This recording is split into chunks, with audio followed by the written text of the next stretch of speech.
A Small Southern School System, Bond Funds by Elaine G. Webb.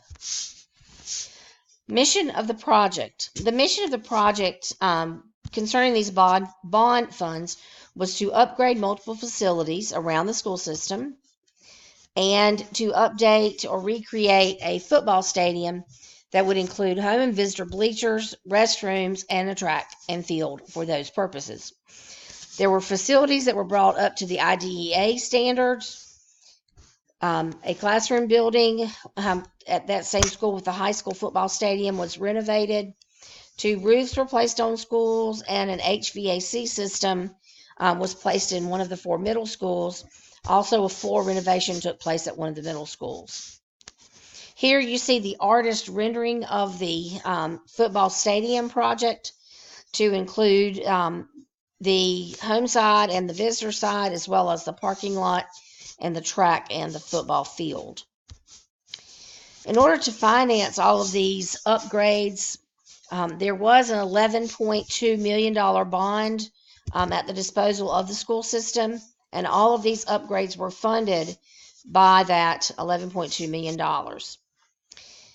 The financial impact that this had on this county and the school system would be to potentially attract students back from charter schools and from private schools. The facilities of the public school system would be superior to what they have.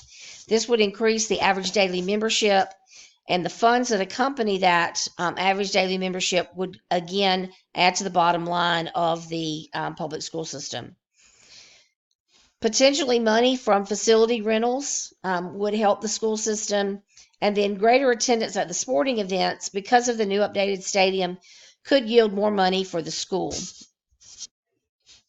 There is a social impact. The social impact would be the fact that there is increased safety and security with the new up-to-date stadium. It's a more open place, easier to see all avenues and all corners of the stadium.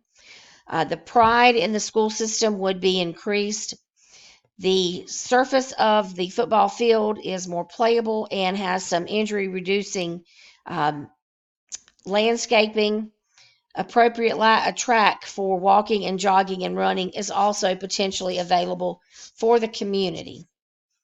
To measure the effectiveness of how these funds were spent, for the schools that received a new roof, there's less leaking, less work for the custodial staff, better maintenance of the walls and the floors because of that.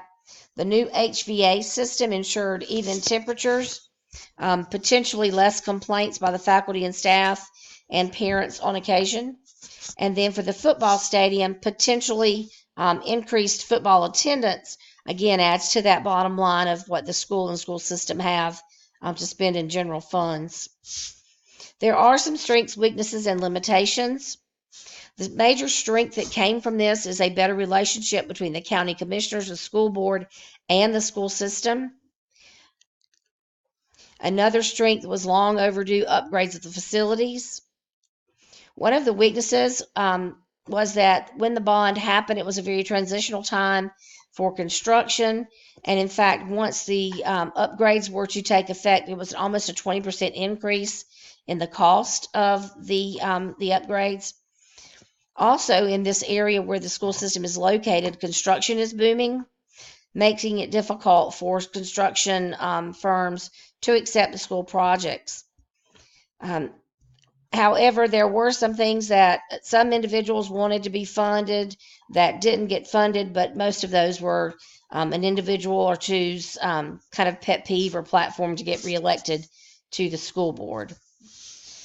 Recommendations.